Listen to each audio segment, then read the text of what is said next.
Okay, all right. Thank you so much for joining me.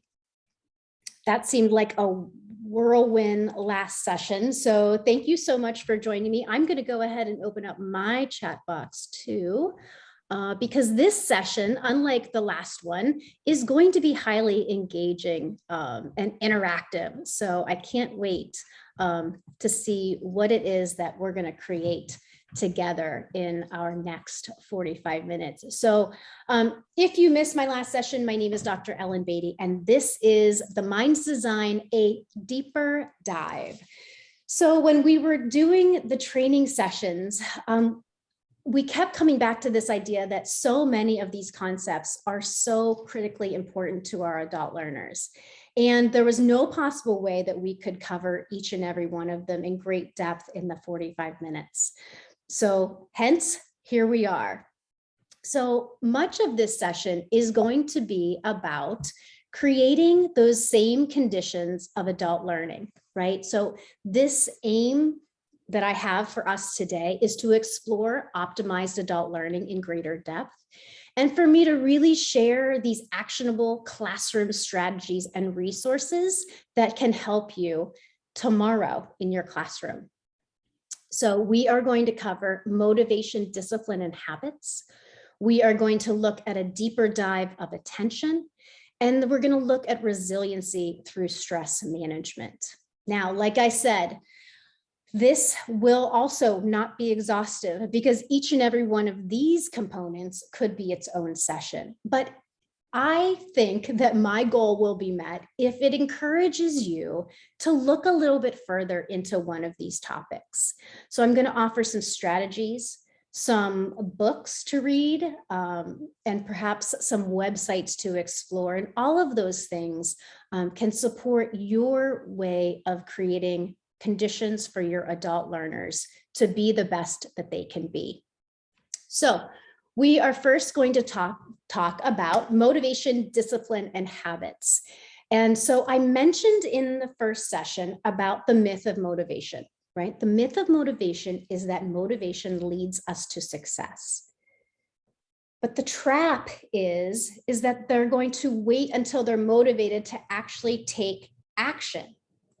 So can you envision how talking about the myth of motivation with your learners might change their perspective on this? Because what do you think, and you can type it into the chat box, what is the impact that this myth of motivation has on our students?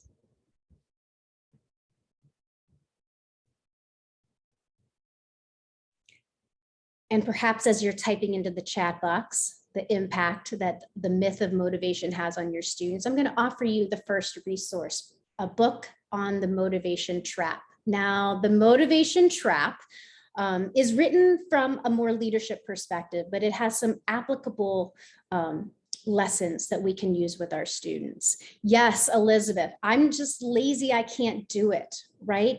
They fall into this idea that if they don't feel motivated, that they're not going to take action. Yes, hearing people say, I'm not ready yet, right? I'm not ready because I'm waiting for that motivation to show up. The impact is students putting off something different until they are motivated, right? Waiting until that motivation comes. The myth keeps them waiting for something out of their control to happen before they can start. Yes, yeah. And right, Tom, they become overwhelmed with their current circumstances.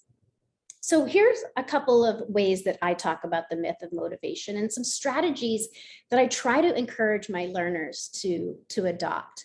And the first is the just start mentality, right? My gym has this mantra that, that showing up is half the battle, or everything starts with that first step. It's the same idea. Our students are going to realize when they start taking that first step, that in and of itself is highly motivating. I also like talking to them about forward momentum, right? Because I think we can all think of an experience in our life where just taking that first step and being successful in that first step actually created the motivation for that next step, right? Everything starts a little bit easier as we get started and as we find a little bit of success. So there might be other strategies out there, and I would encourage you to start thinking through them. Think about how teaching your learners about the myth of motivation can help set them on the path to taking more control of their lives. So I also want to talk a little bit about discipline, self-discipline, right? This idea about controlling one's actions and thoughts. I want you to start thinking about how you can frame discipline as something that's buildable and transferable, right? A very similar content to the willpower discussion in our last session. We can build willpower and we can build it in one area of our life and it kind of trickles over to other areas. Same thing with discipline. So here are some talking points when you're talking to your students about discipline. Know where you struggle, right? If something's getting in your way, what is getting in your way? That awareness around where you struggle with self-discipline is one of the keys to making a change. The other is to challenge your excuses. Now, some of our challenges or some of our excuses are valid, 100% valid, right? But they're still excuses. Again, it's awareness of those excuses that helps us to overcome them. It's also a great way to think about identifying the obstacles that might get in your way. So what might get in your way of being more self-disciplined in whatever goal that you're looking to obtain? And then finally, talk to your students about visualizing the outcome. Visualization is a very powerful technique to help us move in the direction that we want to go. So talk to your students about the power of visualization and visualizing what it is, who it is that they want to be. Now, I said it in my last session, I will say it again. Habits are one of my favorite topics because I truly believe that they are transformative in someone's life. Building solid, positive habits is probably the fastest way to change one's life. So I want to share this idea of keystone habits. A keystone habit, just like a keystone in an arch, is a habit that builds or supports other positive habits. So that keystone in the arch holds everything else in place, right? It doesn't actually bear any of the weight, but it keeps everything in its place. And you can think about habits in that same way. The first one that I love to use as an example for my students, because I think a lot of people can relate to it, is exercise. Exercise is one of those habits that has trickle-down benefits all across areas of your life. So people who start exercising somehow kind of magically start eating better. They show increased patience, less stress, and they're more productive people. They also, from the American Psychological Association, show better moods, higher confidence, and result in better sleep. So what I'm suggesting is that you teach your students about some of these keystone habits. These foundational choices in our life, our choices of what to build, can really have such trickle-down benefits that if we can focus in on what those foundational choices are, then we can create these wonderful tangential benefits for them. So Tom is mentioning in the chat box, and I 100% agree, that learners come from all backgrounds and often with a lot of chaos and early trauma and stress, which is also something we're going to talk about. Tom hasn't even seen this presentation. He knows that what we're going to talk about, but early childhood stress is something that we're going to talk about. And they haven't had the ability to learn and build solid habits, right? So the more that we can teach them, and the more that we can share this kind of information, the more powerful, the more power that we're giving them, right? Which is really what this is all about. Okay, so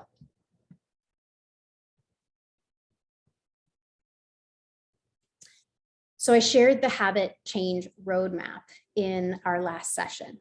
Now, the habit roadmap really focuses us in on this idea that if we can't rely on motivation, right, we want to rely on things like discipline and habits to help us be successful. We want to make habits our friend, right? Allow our brains to do the work that it was supposed to do to allow us to find success. So the habit roadmap is really this idea about choosing a behavior, right? And then making it the simplest behavior that you possibly can. And I always use this example because I keep coming back to it. I don't floss my teeth every day. Please don't tell my dentist. My dentist just retired, so I have a new dentist, and I haven't told that person either. But I don't floss my teeth every day, but I want to. I make it smaller, because for some reason, flossing all of my teeth seems to be too much for me to handle in any one day. So I choose minimizing it to just the top or the bottom of my teeth, okay? And then I have to think of a trigger. Now, brushing my teeth is odd, that trigger is easy, right? Because I can do it right after I brush my teeth, and I brush my teeth every morning. So once I've identified my behavior, I've made it tiny, and I've figured out what I can connect it to that already exists in my life, then I can start to create my habit. I will floss the bottom half of my teeth in the morning, right after I brush my teeth. It seems small, right? Why would we try to build small habits? Well, for one, to remove motivation. We don't want motivation to be a factor when we're trying to build our habits. We also want to use the power of natural growth, right? We could start something really small, right? You can start doing one push-up a day. All of a sudden, that one push-up feels really good and you do two. Those two feel really good and you do 10, right? That's the natural progression, right? The dopamine that's being released in those final cycles is reminding us that we want to continue doing that. And that's where that natural growth comes from. And that brings me to that celebrating point, the very last point. Now, of course, that step 4 does help us to have a very clear perspective of what might get in our way and what can help us to hold ourselves accountable. But that celebration point, the positive emotions. Now, what does that look like? Well, it can look like a smile in the mirror, right? After I successfully floss the bottom half of my teeth, and then I have to switch to the top half, right? Or it can be a high five to somebody else. It can be a thumbs up. It can be anything that elicits a positive emotion in your body, right? Those are the kinds of things that remind our brain to do it again. So all of those aspects, motivation, discipline, habits, they can be crafted to help our students really, really kind of gain that knowledge. So next, I want to talk about attention. We talked about training attention, training focus from the perspective of mindfulness, meditation, and breath work. And yes, those are fantastic. Here's the challenge. Not all of your students are going to be comfortable with that kind of situation. You as an instructor, if you don't have a practice like that, it might not feel natural or comfortable for you to bring that into the classroom. I want to encourage you to Google the raisin exercise from UC Berkeley, from the Greater Good Science Center. This is a mindfulness exercise that uses a raisin. Now, you can use other things. You can use, a piece of fruit or a nut or whatever you want to use. You can do it in a classroom very, very easily. I've done it in presentations very easily. You can even do it remotely if you give your students a heads up that they might need something like a raisin. You can also adjust it to use anything, right? Use a pen or to use anything. The raisin exercise takes you through a sensory experience of the object, right? It asks you to touch the object. It asks you to look at the object, to smell the object, right? if you're using something like a raisin or a piece of candy, you can taste it, right? You can feel it in your mouth. The raisin experiment helps people to understand that you can bring mindfulness and attention to anything. The comment that I get most often is, I've never spent 10 minutes looking at a raisin. Yeah, and you probably never will again, right? But what the raisin exercise shows us is the power of attention, right? Now, things are going to come up, and the challenge is to bring our attention back to the raisin, right? So while your students are doing that, their phone might ring or somebody might knock on the door, right? It's all about bringing that attention back, noticing when it wanders and bringing it back. That's truly what attention and focus training is all about. That A, awareness that it's wandered, and B, bringing it back. We get better and better at both of those situations, right? Get very good at bringing it back to what it's supposed to be. So I also talked about in our last session, the connection between visual focus and mental focus, right? So eventually we want our students to get very, very good at mental focus. That's what's going to cause them to get better at critical thinking, to get better at problem solving, which are experiences, as you well know, are wonderful in an academic setting, but just, and maybe even more important, in a professional setting. So this idea that we have some classroom exercises that can help us to train attention, and we're going to do some of them now. So get ready. If you have a piece of paper or a pen or anything to write with, that might be helpful. So I found these on a site called happyneuron.com. There is a downloadable packet of exercises there for you. And I've pulled out a couple that I thought would be helpful today. So first, we're going to look at patterns and mosaics. Okay, so on the left and on the right are images. So as you look across line 1, what I'm asking for you to do is determine if the line includes the same objects or different objects. So I'm going to give you a couple of minutes to go through all 8 lines. What I would like to do is hold your answers. And when I ask you to put your answers in the chat box so that we give everyone the same amount of time, then I'll ask for you. And you can just use like 1, 2, 5, 6, right? So I'm going to stop talking and I'm going to give you a couple of minutes. What you are looking for are the lines where what's on the left and what's on the right are different.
Yes, the order has to be the same too.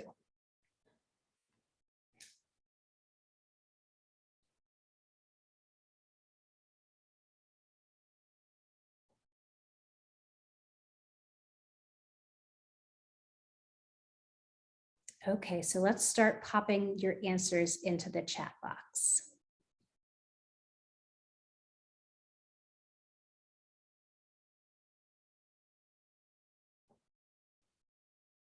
Yes, excellent. Yes. So lines 2, 3, 4, 7, and 8 are different from the left to the right. So your students might see this as a game. Your students might see this as like a needless activity. But what I would encourage you to do is implement some of these in your classroom, right? You can do all kinds of things with these, but I would encourage you to help your students understand that by training their visual system to focus, that's actually having another impact on them, which is to train their mental focus. And their mental focus is what's going to help them in all kinds of ways. Now, this second one is a mosaic. So what I would like you to do is study the grid at the top with the 6 squares and circle the images below, or in our case, we're just going to name them 1, 2, 3, 4, 5, and 6, that are not used to create the grid on top. Okay, so we are looking for 1, 2, 3, 4, 5, 6. Which ones are not showing up in the grid or the mosaic above? Just go ahead and hold your answers. I'll give you a couple of minutes and then we'll see what we get.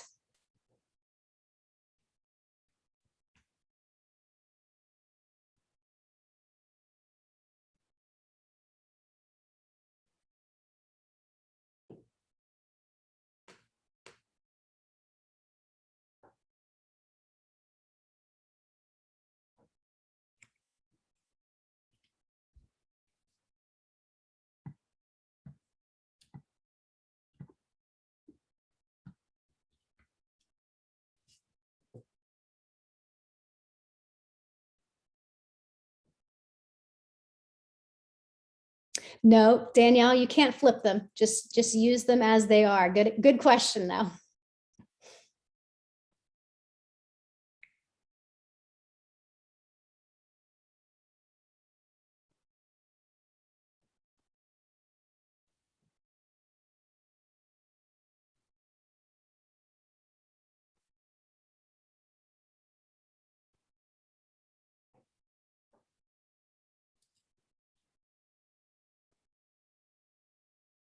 All right, let's see those answers in the chat box.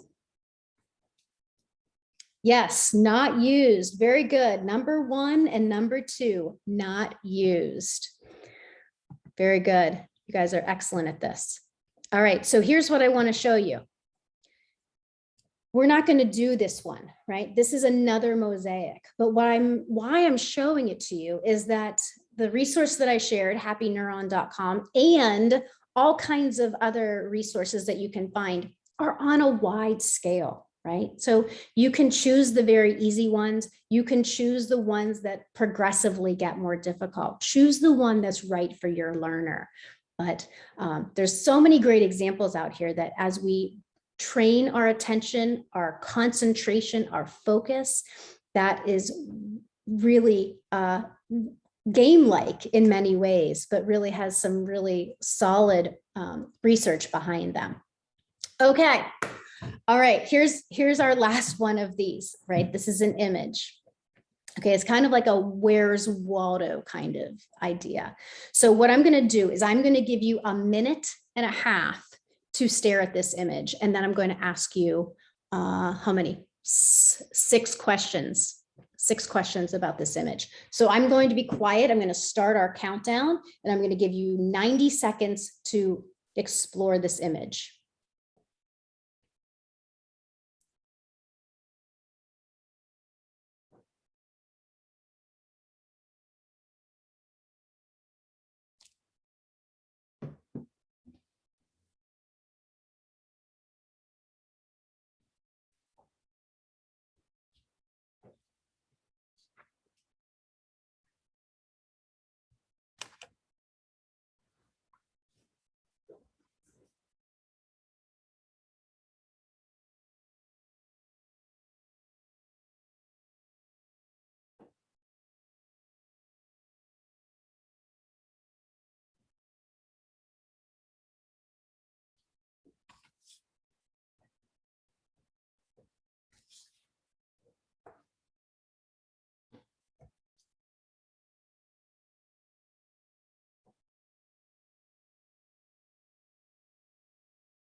All right, that was about 90 seconds. Okay, you guys ready for your questions? All right, I have to move off this screen so that you can't see it anymore.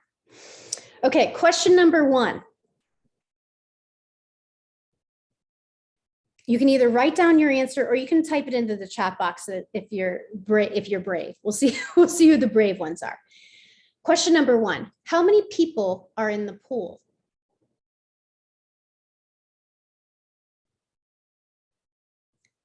Question number 2, is a person on the diving board? Yes or no?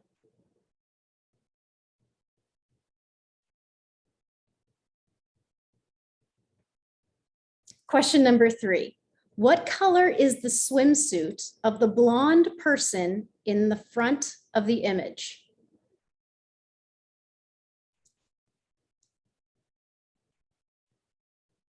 Question number 4, was the sun in the image?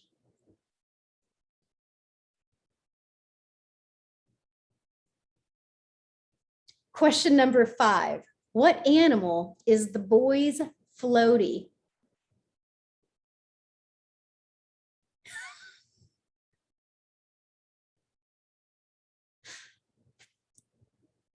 Last question, how many types of plants are there?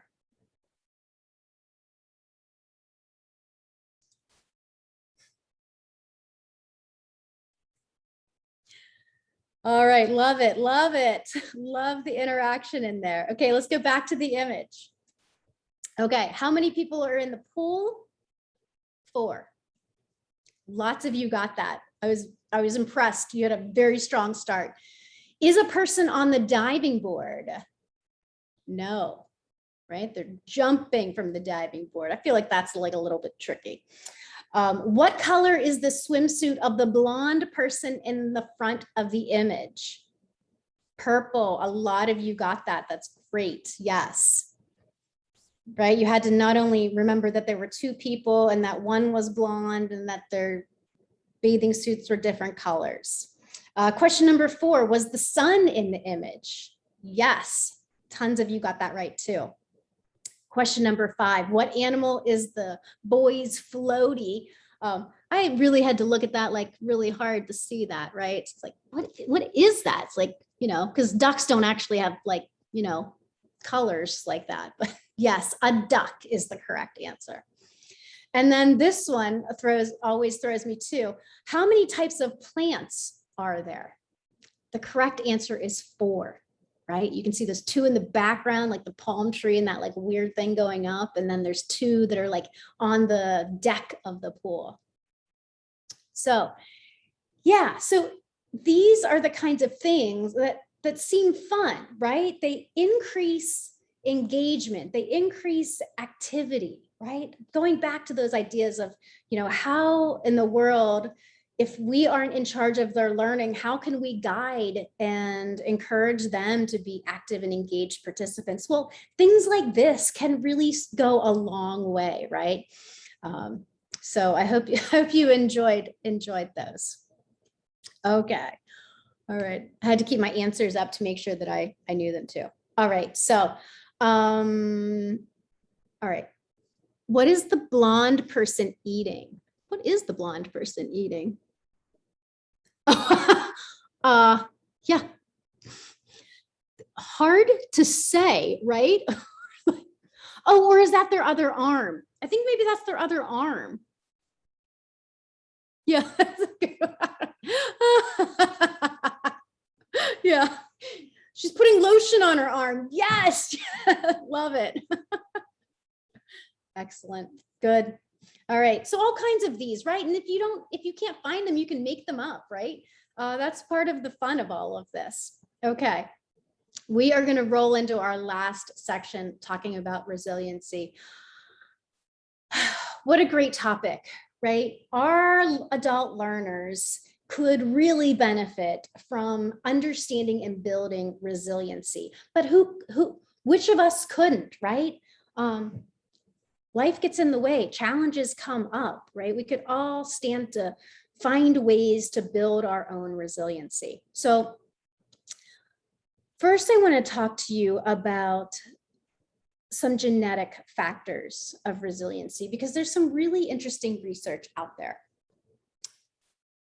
Dr. Boyce, who is actually a physician, started to ask these questions. What causes differences in resiliency? When two young people are born to the same parents, raised in the same structures, the same environment, how can they be so different? And this was really an in-depth look to his own life because he and his sister were in the same situation, right? Born to the same parents, raised in the same environment. He goes on to be a successful physician. His sister struggles with mental illness her entire life. He wrote this book that summarizes his research into this question of, can we be born resilient? Fascinating, fascinating work about, back to Tom's question, right? How can some people grow up in tough conditions, but go on to lead thriving lives, while others can't seem to escape those early challenges? So it's really this idea between the interplay between nature and nurture. So some some children are highly sensitive to both nurturing and traumatic experiences. Those are like the orchids. I don't know if you've ever tried to grow an orchid. I just buy them from the grocery store and I put them in my house. And then when they're done blooming, I have to throw them away because I have no green thumb whatsoever. Because they're fragile, right? In the right conditions, they are gorgeous. In the wrong conditions, the ones that I'm creating for them, they wither and die pretty quickly, right? Other children are like dandelions. You know, dandelions, they can grow anywhere. Doesn't really matter what they experience. Droughts, too much sun, it doesn't matter. They can thrive anywhere. So Dr. Boyce starts with this premise of some children are like dandelions, other children are like orchids. And how is that possible? How can we use that information? So interestingly, some of this can be attributed to our genetic makeup. So they've isolated a gene called the SERT gene, S-E-R-T. It's something that we inherit from our parents. And there's two versions of it. There's one that's short and there's one that's long. That's the highly technical, right, description of it. So we inherit them, right? And that gene, which is connected to serotonin, actually, is what moderates our susceptibility to stress, right? So we don't know, unless we've gone through genetic testing, we don't know if we have a short SERT or a long SERT. But the shorter our SERT, the greater the sensitivity that we have to stressful situations. Now, it certainly doesn't mean that if your SERT is short and you have a traumatic childhood that you are destined for a lifetime of unhappiness and mental illness. No, but it does indicate that we might be more sensitive to stress. The book right there is fantastic. The Orchid and the Dandelion, Why Some Students Struggle, Why Some Children Struggle, and How All Can Thrive. It's a fantastic read. It's highly technical, but if you are interested in resiliency and how early childhood influence our students, it is fantastic, must read. So I bring this up because also some of the meta-analysis that look, at multiple studies do show some mixed results here. But I raise the point to remind us that that question of, are we born resilient, has a lot of research going on behind it. It's certainly something to keep an eye on as new science, new research comes available to us. So one of the ways that I love to talk to my students about resiliency is through the lens of mental toughness. I don't know. I like mental toughness, and I'll share some reasons why. First of all, I love the definition from Middleton in 15, 16 years ago, an unshakable perseverance and conviction towards some goal despite pressure, or adversity. I love it because it reminds us that mental toughness is easy when nothing's going on, when everything's going our way. It's when pressure and adversity start to get in the way that we need mental toughness. So I always talk to my students and tell them that mental toughness actually stems from performance athletes, right? These Tour de France cyclists and Olympic track runners. That's where a lot of the research into mental toughness as a concept comes from. So at its core, of course, mental toughness is a measure of our resiliency, and it allows us to persist, right, when those challenges exist. But more important than anything else, I stress the fact that it's a learnable skill. And I give them 4 elements to talk through, right? The first is challenge. Do you see challenge in your life as an obstacle or an opportunity? Because it's often the way that we handle challenge that differentiates people, right? We can be proactive and positive when we are approached with challenge, or we can be the opposite. And often our perspective on it has a great influence on the outcome of that. The second element that I like to talk about is control, right? So do you believe that you control your life? Now, certainly there are all elements in life that we do not control, right? Or influence. If you like the word influence better than control, you can use that too. Mentally tough people know that they control their ability to be successful. Now, does that mean they control every single aspect of life? No, but it means that they control enough to have a positive outcome at the end. So mentally tough people also have a strong commitment to their long-term goals because they firmly believe that their effort can lead to improvement. And I hope when I say that, that dings the growth mindset bell, right? That effort leads to improvement. That's exactly where I wanted you to go with that. Finally, confidence.